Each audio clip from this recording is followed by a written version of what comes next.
Welcome back to the video lecture series for Introduction to Data Programming using Scala. We've been looking at sorting algorithms, and we've talked about bubble sort, selection sort, and insertion sort.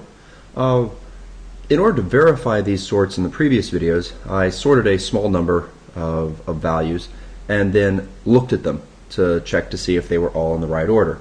And of course, the reality is that humans are quite fallible. I could miss things, and in particular, since I was sorting doubles, the way the doubles print out makes it a little bit challenging for me to really tell if they're in the right order.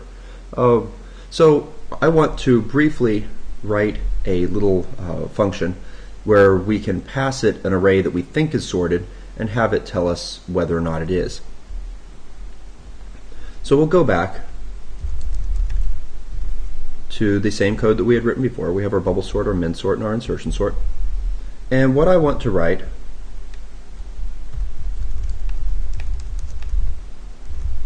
is a function that will test if an array is sorted. And we've been working with arrays of doubles so far, so I will continue that. And really this isn't a very challenging routine, though we can write it in many different ways, and in fact maybe that's a good thing for you to see. So I'll probably create at least 3 versions of this. The way that probably comes to your mind first is to use a loop. And so if I do something like this for I in 0 until arr.length -1, because my approach to this is I'm going to take each element of the array.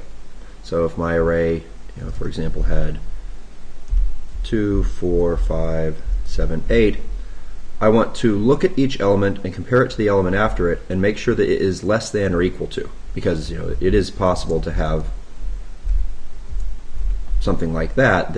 You are allowed to have ties, and so I just want to make sure that each element is less than or equal to the element after it. So I could have this for loop go through, and it goes until the length -1. And what I want to do is I want to do a check. Well, if arr sub I is greater than arr sub I plus 1, well, this means this failed. It was not sorted.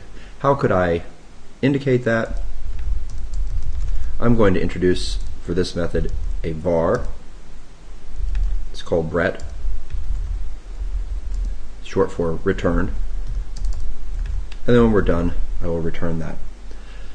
Now, I have to admit, I'm not really all that happy with this test sorted. I'm not happy with it for a number of reasons. One is that I used a var. The other is, even if the first pair, even if the array is not sorted in the first element, this for loop is going to go all the way through. Okay, so it's inefficient, and it's more imperative than I would like. I can change the efficiency problem by using a while loop instead, and in fact it's probably worth writing that. So if I were to make a test sorted 2, we'd have another var for I, which starts off at 0, while I is less than arr.length -1.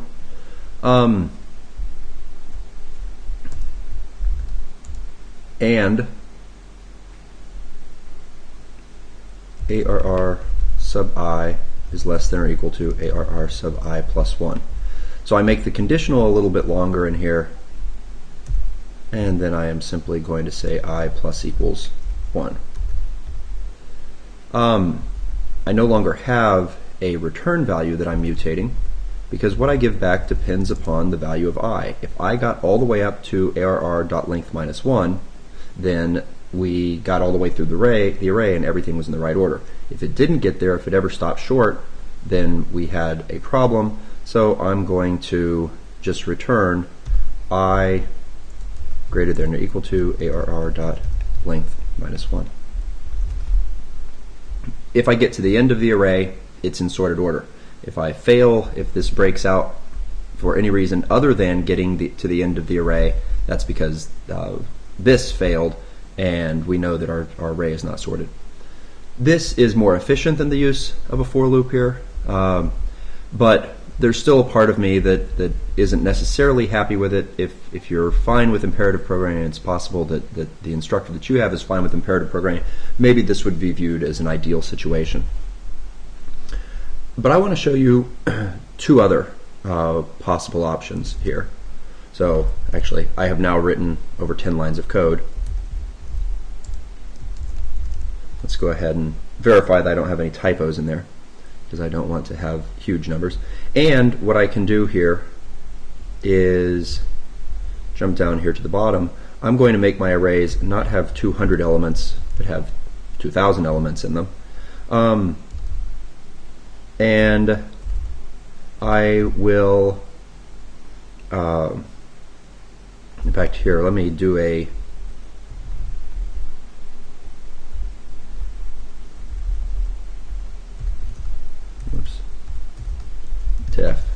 test sort. This is going to be a slightly more interesting function.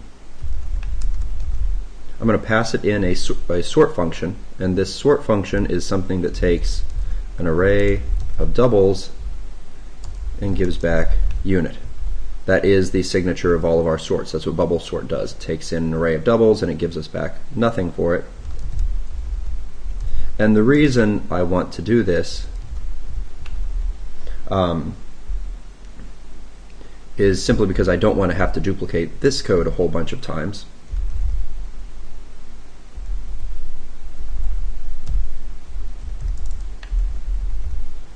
So I make my array, I perform the insertion sort, and then test sorted.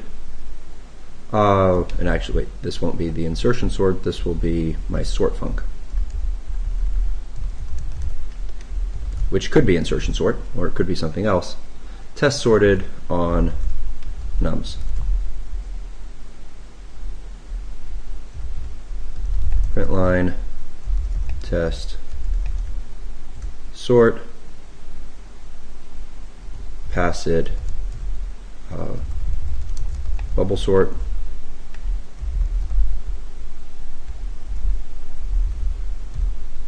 min sort, insertion sort. Let's see if I have any typos in there. True, true, true. Okay, which is exactly what we wanted to see. So how would I, for more of a functional approach to this, how might we go about writing a different test sorted? Well, one way of doing this is to realize that what I'm doing is I'm comparing each element of the array with the one after it. Actually, this just all goes away.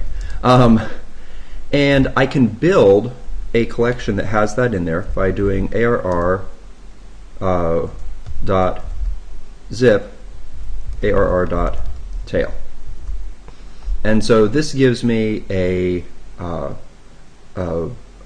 array of tuples, and each element of the tuple has one element followed by the next element in the array.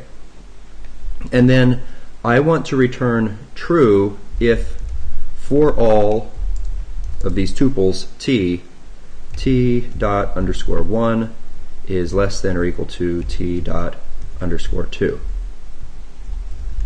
Okay. If I change this, use test sorted 3,